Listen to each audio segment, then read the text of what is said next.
오늘 낙타와 바늘귀 비유입니다. 이 비유는 공관복음이라고 일컬어지는 마태복음, 마가복음, 누가복음 이 세 복음서에 거의 동일하게 등장을 합니다. 그래서 어느 본문을 취하든지 이제 그 설교 내용이 비슷하게 진행이 됩니다. 오늘 제가 중심으로 볼 복음서는 마태복음을 이제 선택을 했고, 본문은 19장 16절부터 26절까지인데 우선은 23절과 24절 두 절만 우리 합독을 하겠습니다. 예수께서 제자들에게 이르시되 내가 진실로 너희에게 이르노니 부자는 천국에 들어가기가 어려우니라. 다시 너희에게 말하노니 낙타가 바늘귀로 들어가는 것이 부자가 하나님의 나라에 들어가는 것보다 쉬우니라 하시니. 교회학교 출신이거나 신앙생활을 조금 하신 분이라면 적어도 한두 번은 들어봤을 비유입니다. 지금까지 이 비유를 어떻게 이해하고 계셨나요? 본 비유에 대한 잘못된 이해 그리고 잘못된 해석 중에서 대표적인 예 두 가지를 제가 먼저 말씀을 드릴게요. 낙타가 바늘귀로 들어가는 것이 부자가 하나님 나라에 들어가는 것보다 쉽다. 이 문장만 보게 되면 부자는 하나님 나라, 곧 천국에 들어가기가 어렵다. 그렇다면 부자는 의인이 아닌 악인일 가능성이 많고 그러므로 부를 추구하거나 부를 축적하는 것은 악이다. 라는 식으로 받아들이기가 쉽습니다. 그래서 본 비유를 부자에 대한 경고나 교훈으로 잘못 이해하는 경우가 많습니다. 또 다른 잘못된 해석은 일명 문 이론이라는 게이트 이론이라고도 하는데 비유 본문의 이 바늘귀, 바늘의 구멍으로 보지 않고 바늘문으로 보는 거예요. 바늘문이 뭐냐면 예루살렘 성 벽에 이제 큰 성문이 있잖아요. 밤이 되면 새벽이 올 때까지 폐쇄를 해요. 한밤중이라도 사람들, 특히 무역상들이 그 성을 출입할 수 있도록 작은 문을 만들어 놓았다고 합니다. 그런데 상인들의 짐을 실은 낙타가 이 작은 문을 통과하려면 그 지고 있던 모든 짐을 다 내려놓고 낙타의 무릎을 꿇린 채 억지로 막 밀고 당겨야만 겨우 가능하다는 거예요.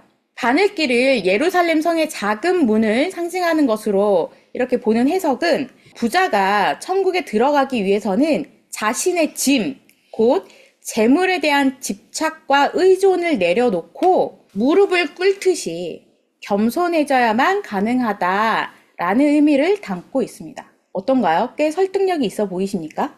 비유를 다룰 때 제가 거듭 말씀드렸던 부분들이 있어요. 성경을 문자 그대로 보면 안 되고 비유 본문의 전후 맥락을 반드시 살펴야 하고 당시의 시대적, 문화적 배경 또한 살펴야만 비유를 제대로 이해할 수 있다고 말씀드렸습니다. 그런데 이 세 가지 요소들이 비유를 해석하는 데 있어서 절대적인 요소는 아니라는 겁니다. 즉, 예외인 경우도 있다는 말이에요. 예수님께서 때로는 비유적인 과장법을 사용해서 말씀을 하신 경우가 있어요. 그런 경우에는 문자 그대로 받아들여야 하는데 어떻게든 상징과 비유를 막 찾아내 보려고 하다가 잘못된 해석을 하게 될 수도 있고 또 때로는 시대적 문화적 배경에 너무 집착한 나머지 어떻게든 끼워 맞추려는 식의 과오를 범할 수도 있다는 거예요.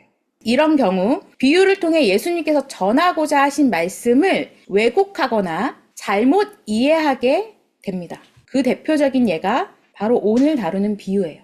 먼저 왜 앞에 두 해석이 잘못된 해석인지를 살펴보겠습니다. 첫 번째 해석은 비유의 전후 맥락을 살피지 않거나 아니면 앞쪽의 맥락, 곧 비유의 발단 부분만을 대략적으로 훑은 후에 비유 내용 자체만을 두고 해석을 하다 보니까 겉으로 드러난 표면적인 것만 보고 거기에 편견이나 선입견이 더해져서 그 안에 담긴 깊은 의미는 전혀 파악하지 못하는 잘못된 해석이라 할 수 있어요. 여기서 편견이나 선입견이 어떤 게 더해지냐면 심지어 지금 이 시대, 우리가 살아가는 이 시대의 관점으로 봤을 때의 선입견, 곧 부자는 욕심이 많고 베풀 줄 모르며 가난한 사람은 부자에 비해 욕심이 적고 또 부자로부터 어떤 사회적인 불이익을 입은 피해자라는 식의 그런 선입견을 가지고 이 말씀을 본다는 거예요. 현대 우리가. 두 번째 해석은 비유의 말씀이니까 반드시 그것이 상징하는 바가 있을 것이라는 생각과 함께 시대적 문화적 배경을 어떻게 해서든 찾아내야 한다는 그 강박적인 생각이 딱 합쳐져서 나온 결과라고 할 수 있어요. 실제로 이 문 이론을, 게이트 이론을 뒷받침하는 고고학적 증거가 매우 부족하다고 합니다. 특히나 예수님 당시에 바늘문 혹은 바늘귀 문으로 알려진 이 성벽의 작은 문이 존재했다는 그런 확실한 증거가 없다는 거예요. 물론 그런 문이 있었다는 역사적 기록이 있기는 합니다. 예수님 시대보다 훨씬 나중인 1000년 후에야 그런 이름으로 불린 바늘문에 대한 기록이 있다고 하는 거예요. 즉 1세기 예루살렘에 그런 문이 존재했다는 증거는 전혀 없다고 합니다. 혹 그런 문이 있었다 할지라도 상식적으로 생각을 해보자고요. 낙타를 억지로 밀어 넣으려고 할까요? 당시의 낙타는 무거운 짐을 나르는 주요 운송 수단이었어요. 낙타로 짐을 운송하는 이들은 대부분 무역 상인들이었습니다. 규모에 따라서 낙타 한 마리가 아니라 여러 마리의 짐을 나누어 싣고 여러 지역을 이동하며 무역 거래를 하던 그런 사람들이었어요. 그들에게 있어서 낙타는 너무도 중요한 사업 수단이었어요.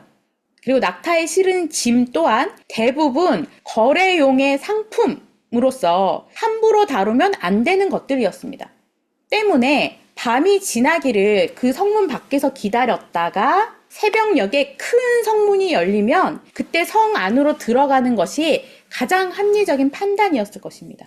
이 두 번째 해석이 잘못되었다는 또 다른 근거는 예수님 당시보다 훨씬 이전부터 페르시아, 성경에는 바벨론으로 나오는데 바벨론에는 불가능함이라는 것을 표현할 때 이런 속담을 사용했다고 해요. 코끼리가 바늘구멍에 들어가는 것이 그것보다 더 쉬울 것이다. 역사적으로 70년이란 오랜 시간을 바벨론에서 포로 생활을 했던 유대인들입니다. 자연스럽게 그 바벨론의 문화와 생활 관습에 영향을 받았고 그때 페르시아의 속담 또한 자연스럽게 받아들이고 사용했을 거예요. 그리고 포로 귀환 이후에도 여전히 그 영향들이 남아있어서 그래서 유대인들은 그 속담을 차용해서 자신들에게 낯선 그런 코끼리가 아니라 자신들에게 보다 더 익숙하고 친근했던 낙타로 대체를 해서 사용했다는 것이 대부분의 학자들의 의견입니다. 당시 낙타는 팔레스타인에서 가장 큰 동물이었기 때문이에요. 그래서 예수님은 비유로 말씀하실 때 당시 유대인들에게 익숙한 문화와 관습 그리고 사물, 상황 이런 것들을 사용을 하셨죠. 그렇기 때문에 그런 맥락에서 낙타가 바늘구멍으로 들어가는 것이 더 쉽다라는 말 자체를 비유의 소재로 사용하여 말씀하셨다고 보는 것이 옳습니다. 그렇다면 이렇게 학문적으로 그리고 역사적으로 근거도 빈약하고 타당하지 못한 이 바늘문 이론이 도대체 어떻게 등장하게 되었고 또 그것을 지지하는 이들이 있게 된 걸까요? 가장 결정적, 가장 큰 이유는 구원을 어떻게 이해하고 있는가인 것 같습니다. 바늘문 이론은 본 비유의 의미를 어떻게 해석한다고 했죠? 낙타에 실었던 짐, 곧 재물에 대한 집착을 다 내려놓고 무릎을 꿇음으로 몸을 낮추면 어렵지만 작은 문을 통해 성 안으로 들어갈 수 있다. 이런 식으로 해석하게 되면 낙타가 바늘문으로 들어가는 것은 불가능한 것이 아니라 낙타가 바늘문으로 들어가는 것은 거의 불가능한 것이 됩니다. 그런데 불가능과 거의 불가능은 매우 큰 차이가 있는 말이에요. 이것을 구원에 이제 대입하면 어떻게 될까요? 이것은 본 비유의 앞쪽 문맥 16절부터 22절을 살펴보면 이해가 쉽게 됩니다. 제가 새 번역본으로 이제 가져왔는데 제가 읽으면서 설명을 이어나갈게요. 어떤 사람이 예수님께 와서 물었습니다. 선생님, 영원한 생명을 얻으려면 어떤 선한 일을 해야 합니까? 예수님께서 대답하셨습니다. 왜 선한 것에 대하여 내게 묻느냐? 선하신 분은 오직 한 분뿐이다. 영원한 생명을 얻고 싶다면 계명을 지켜라. 여기서 잠깐, 여기서 우리가 오해하지 말아야 될 것이 있어요. 예수님께서 분명 영원한 생명을 얻고 싶다면 계명을 지켜라 라고 하셨으니 우리는 구원받기 위해 계명을 지켜야 하고 구원에 합당한 행위가 있어야 하는 것 아닌가? 이렇게 생각하면 안 된다는 거예요. 우리는 질문이 있어요를 통해서 신약 시대가 언제 시작되었는지 확인을 했었습니다. 기억이 나시나요? 신약 시대는 신약 성경의 시작과 같이 시작되었을까요? 아닙니다. 신약 시대는 예수님께서 십자가에 죽으시고 부활하신 그 시점을 기준으로 시작이 되었어요.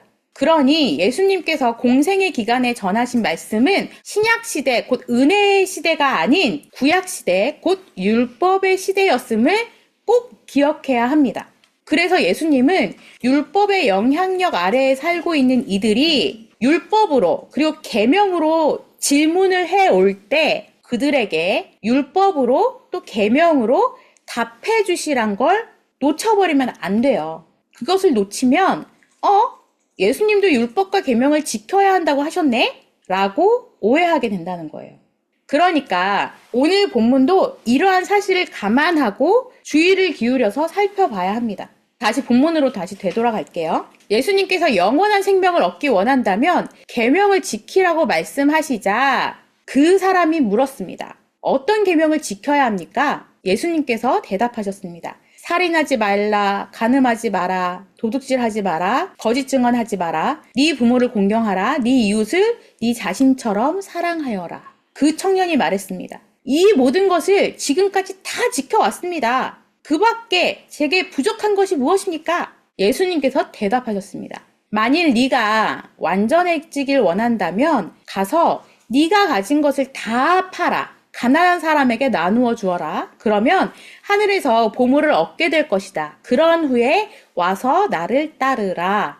이 말씀을 들은 청년은 매우 슬퍼하며 떠나갔습니다. 왜냐하면 그가 가진 재산이 너무 많았기 때문입니다. 오늘 다루는 낙타와 바늘기 비유는 한 부자 청년이 예수님을 찾아와 영생을 얻기 위해 무엇을 해야 하는지 물었을 때의 상황에서 이제 비롯되었습니다. 예수님의 말씀을 들은 그 청년은 그 자신만만하던 모습은 온데간데 없이 매우 슬퍼하며 떠나갔다고 성경은 기록하고 있어요. 왜냐하면 그가 가진 재산이 너무 많았기 때문이었습니다. 이에 예수님은 남은 제자들에게 말씀하시는 거예요. 부자가 천국에 들어가기가 어렵다라고 하시면서 이 비유의 말씀을 하세요.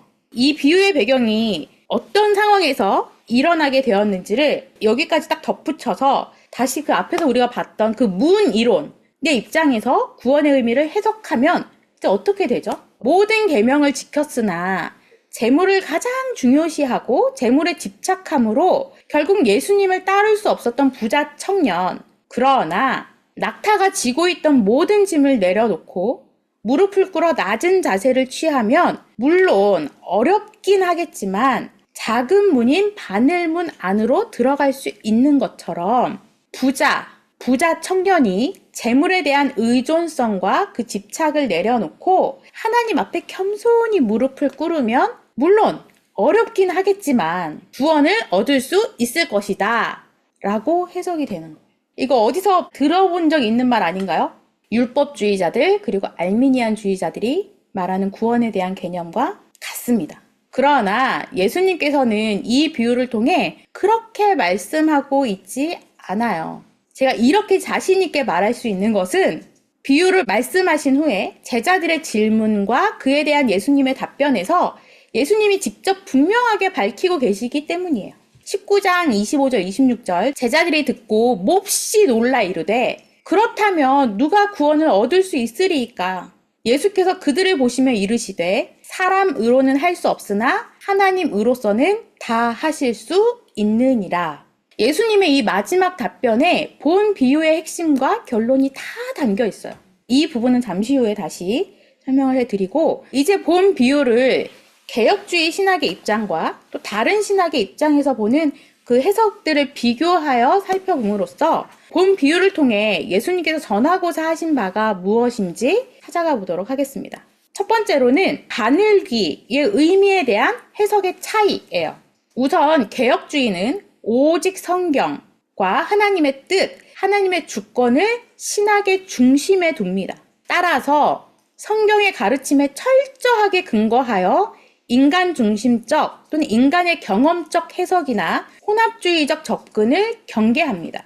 특히 낙타와 바늘귀 비유를 문자적 과장법으로 받아들이며 인간의 불가능성을 극대화하여 오직 하나님의 은혜만이 구원의 길임을 드러내는 것으로 해석을 합니다. 즉, 예수님께서는 의도적으로 불가능한 상황을 예로 들어서 인간이 자신의 힘이나 공로로는 결코 구원에 이를 수 없음을 강조하신 거예요.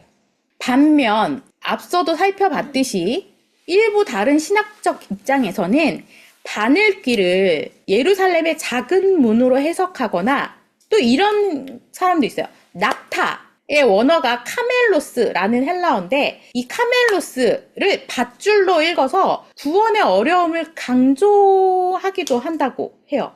왜냐하면 이 카멜로스라는 단어는 실제로 낙타와 밧줄의 그런 이중적인 의미를 가진 단어라고 해요. 인간의 노력이나 겸손, 재물에 대한 포기 등으로 천국 입성이 가능할 수도 있다는 여지를 남기기도 합니다. 개혁주의는 이러한 해석을 역사적, 언어학적으로 근거가 부족하다고 보고 배제합니다. 두 번째 차이는 구원 간의 근본적인 차이예요.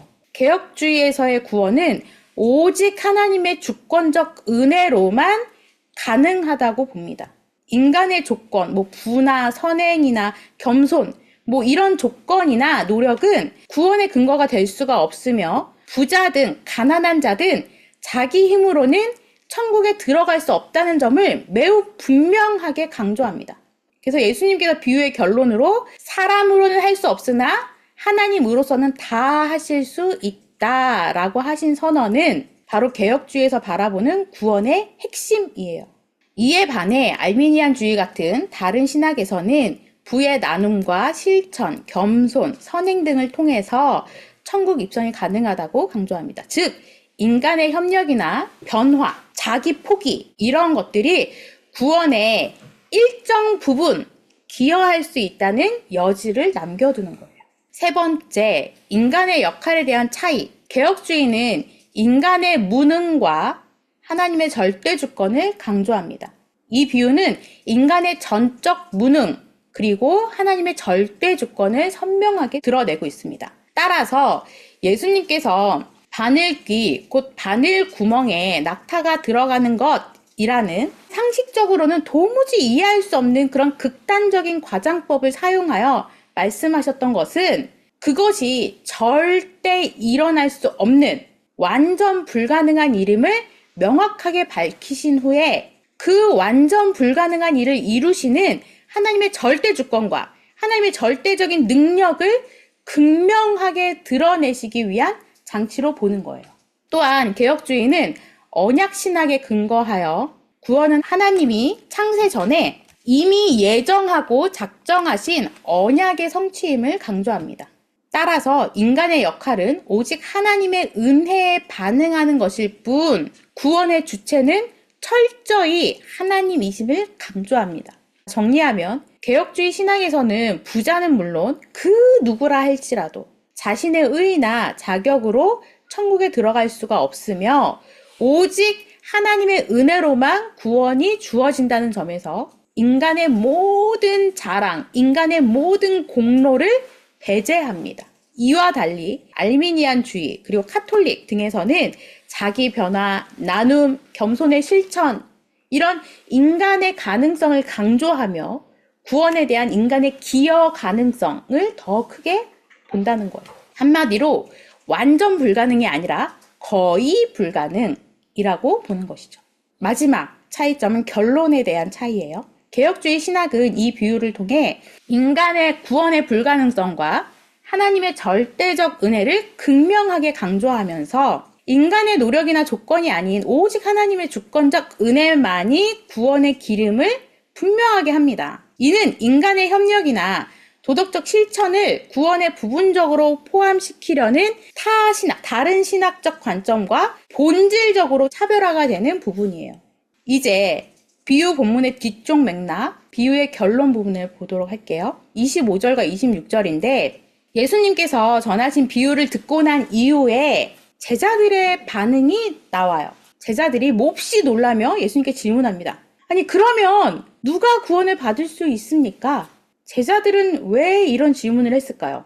당시 유대인들의 가치관으로는 부자가 천국에 들어가기가 어렵다는 것이 이해가 안 되는 일이었어요. 구약 성경을 보면 알 수 있듯이 구약 시대에는 하나님께서 주시는 복의 개념이 지금 신약 시대를 살아가는 우리가 가진 복의 개념과 다르죠.